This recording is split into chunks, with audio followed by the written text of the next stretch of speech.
Hey guys, how's it going? Danconia here and welcome back to the Overwatch League Roundup 2020 Los Angeles Valiant preview. So we are over the halfway point in our previews now, and today it's the turn of the Los Angeles Valiant. We looked at the other LA team, Gladiators, last time out. The Valiant are the definition of up and down. Let's be honest. In the inaugural season, they were really good. They came second in the league, and they actually did really well.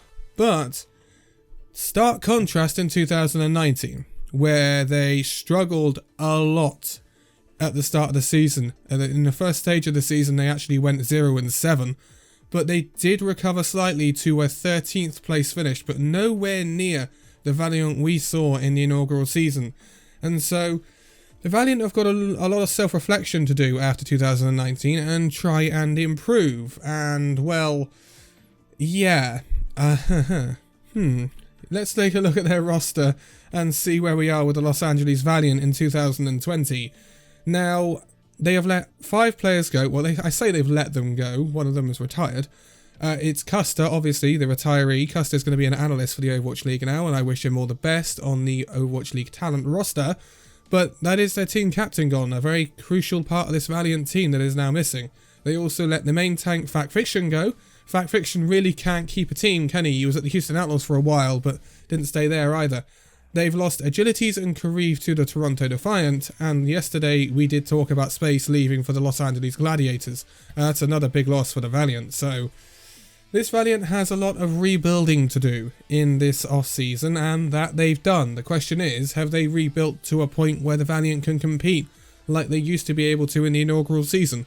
Well, in my opinion, no. No.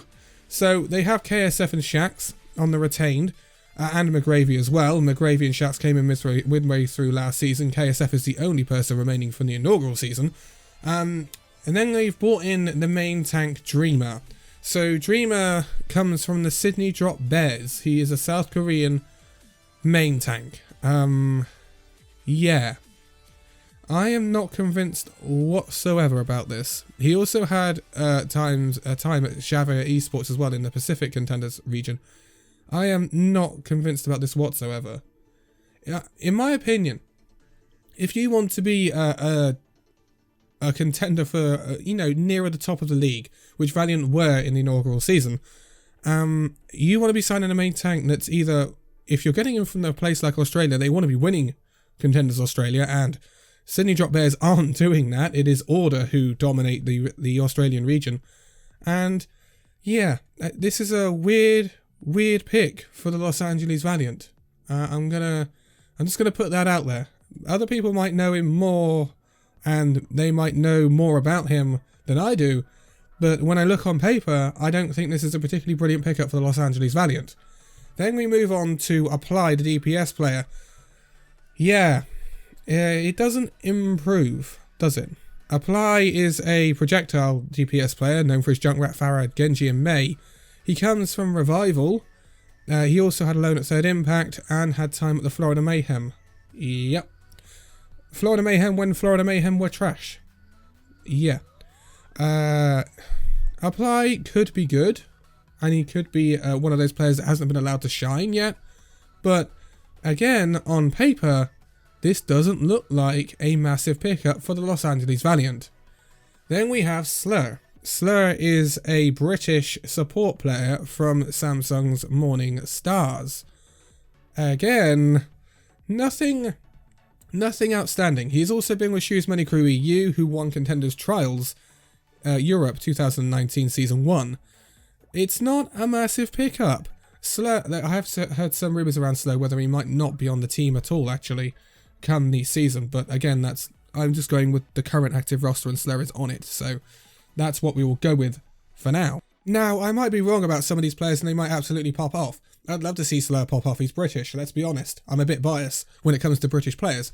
But on paper, and this is all we've got to go on at the moment with a lot of this stuff, it doesn't look like great pickups for the Valiant. So we move on to Lastro. Lastro comes from Sky Foxes. He's a South Korean support player known for his Zen. He's only 18 years old. But he's coming from a Sky Foxes that did okay in any contenders. They didn't do anything outstanding, don't get me wrong. I think Lastro is one of the stronger pickups out of the ones we've actually outlined so far. I think he's a better pickup than Slur or Dreamer, put it that way. And he could be good. He could be good.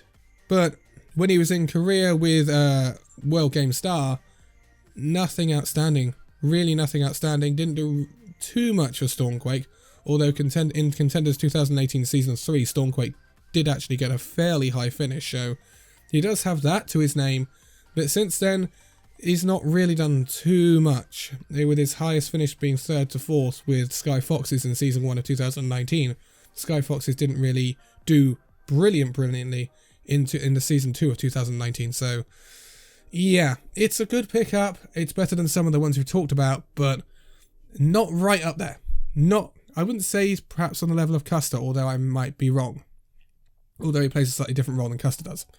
Then we have Gig. Gig is a main tank player coming from the XL2 Academy. Now, this is a bit better. XL2 Academy did have a pretty good run in Season 2 of 2019 Contenders, and they had a pretty good run in the Gauntlet before they disbanded. And I think this is actually a pretty good pickup for the LA Valiant. Now, my question is, who will start at main tank for the Valiant this year? Will it be Gig or will it be Dreamer? I don't know. Looking at the stats, we'll go with Gig, but I don't know what the Valiant are going to do. I really don't know what the Valiant are going to do. It's a weird one. It's a weird one, the Valiant, at the moment. Then we have Rain. Rain is a support player coming from the Florida Mayhem. Rain, again, didn't do much at the Florida Mayhem last year, did he? He did have time at O2 Blast when they were really good early on in 2019, so he does have pedigree. But, again, when he got to the Overwatch League, there was nothing to be done, really. He didn't do anything with the Florida Mayhem. But one thing I will give to Rain is the fact that he couldn't do much with the Florida Mayhem. Not a lot of people could do much with the Florida Mayhem last year. And he was playing for Florida Mayhem during the time when the Florida Mayhem got better. So, this could be potentially to be the best support player picked up by the Valiant in the off-season. And then lastly, we have the DPS player, another British player, KSP. Now, KSP comes from the XL2 Academy again. KSP actually is a really good hit scan player. KSP, I've seen him pop off for Team Great Britain, or United Kingdom I should say. I've seen him pop off for XL2. He is actually a pretty good hit scan DPS player, so that's actually a pretty good pickup for the Valiant. But my question is, who are they going to start in those DPS roles? I wouldn't be surprised if they stuck with KSF and Shax at the moment. Now, I think that actually will be alright for the Valiant. They have a lot of variation in that DPS role, whether it is up there with, you know, when I look at teams like the Guangzhou Charge, I think they've got better DPS than Valiant have. I think a lot of teams in the league have got better DPS than Valiant have. To be quite honest, I think a lot of teams in the league have got better all-round teams than the Valiant have. I don't see the standout players on the Valiant like you used to have. They've missed a standout DPS player since Soon. Shax did look pretty decent last year, but we go back to the days when they had Silk Thread and Envy and, you know, Soon, Fate. This used to be a really good team, and I don't see the capability in this Valiant team anymore. I really don't. I think this is a team that really could struggle in 2020. And it's a shame. It's a real shame to be saying that, but I don't see the star quality in the Valiant anymore. And just like the Boston Uprising, I think this Valiant team could be struggling quite heavily this season and be languishing nearer the bottom of the league. And I don't like saying that, but that's just my own opinion. Obviously, other people can have their opinions as well, and we will see when we get to the power rankings, which are actually not that far away now. But other things concerning the Valiant, we also have to look at their organisation. Now, their organisation has changed as well, with Promise, the assistant coach, retiring, T-Bubbles, the team manager, leaving as well, and they have brought in Gunber, the assistant coach. Now, Gunber, this is the problem I have here. Gunber comes in from the Boston Uprising. Well, the Boston Uprising did really well last season, didn't they? Why? Why? I don't understand that one. Maybe they see something that other people don't. But I think that's a pretty weird assistant coach to bring in, considering what Boston Uprising did last season. But they have kept most of what they had last season, so Packing 10, Stoop and Reprise. So they are pretty stable in the back room, but that back room's got a lot of work to do to make this team a good team. I'm just going to be honest. I'm going to be really, really honest. And obviously we have to address the elephant in the room, and that is the recolor for the Los Angeles Valiant. It really doesn't get any better this off-season, does it? We've gone from gold and green, which in my opinion wasn't one of the best colour schemes in the league, but hey, it was good, to Sweden, basically. Blue and yellow. Sweden, IKEA. IKEA is a slightly different shady blue, but it's more like Sweden in my opinion. Yeah, I don't know why. Perhaps I think probably it's because the 3 teams that have had recolours, I think are probably not selling all that many skins, because their skins weren't brilliant. So not a lot of people were picking up green and gold, not a lot of people were picking up McDonald's, and not a lot of people were picking up the orange and gold of the San Francisco Shock. So they decided to rebrand and have different colours to try and sell more. And that's the only way I can think of it. Because this Valiant recolor is not good. I don't think this is going to sell more. I really don't. Yeah. Not much to be said about the Valiant recolor. It's not good. But the Valiant will enter the season. They've actually got a pretty identical start to the Gladiators. So they will join the Gladiators at the Dallas Fuel homestand in week 1, where they will take on the Dallas Fuel and the Vancouver Titans. Now, I would be very surprised if they came out that week with a win. I would be very surprised. I think they might get slaughtered by Vancouver. Dallas are improved, but as I said in the Dallas preview, you never know what the Dallas Fuel are going to come out with. The Dallas Fuel could come out and be trash once more, for all we know. I hope the Dallas Fuel have improved, and if the Dallas Fuel have improved on last season, I think they will beat this Valiant team.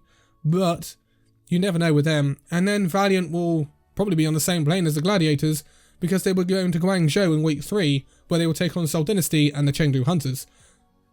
That's 2 teams I think the Valiant could actually struggle against quite heavily. They will stay in China for that week, where they in week 4, where they will go and play the Shanghai Dragons at the Hangzhou Spark homestand. Yeah, it doesn't get any easier for the Valiant. I think this could be a rough start to the season for the Valiant. Big time. Just like last season, it could be really rough. And we could be seeing the Valiant make changes fairly soon after the start of the season to try and catch up, just like they did last season, because I'm not convinced about this Valiant roster whatsoever, and they've got a pretty difficult start to the season, having to first off play Dallas and Vancouver, and then fly to China, where they will play some really difficult teams in week 3 and week 4. So, yeah, it's pretty bleak for the Valiant. But again, I may be wrong. This is my opinion. This is what I can draw from what I know. And I might be wrong. We have been wrong before. A lot of people have been wrong before. Everyone doubted the Boston Uprising in the inaugural season, and they blew everyone away. So, a lot of us people with our crystal balls of predictions have been wrong in the past. And we could be wrong again. When, again with the Boston Uprising, we could be wrong. But on paper, it doesn't look good. But that is going to be it for the Los Angeles Valiant. Next up is a nice one. It's the New York Excelsior. New York Excelsior have made some significant changes actually in this offseason. More changes than we've ever seen at the Excelsior really in terms of their main roster. And it all kind of balls around Mecco that we talked about earlier on in this series. New York Excelsior should be a bit of a short one though, because they haven't made a lot of changes. They've just made some substantial changes. And New York Excelsior, we always look at New York Excelsior and say they're going to be one of the top teams in the league, because they are very consistent at being one of the top teams in the league, even though they've never actually won it, which is extraordinary to think of. But for now, thank you guys so much for watching this video. If you liked it, give it a like, subscribe if you're new, and I will see you in the next video. See you then.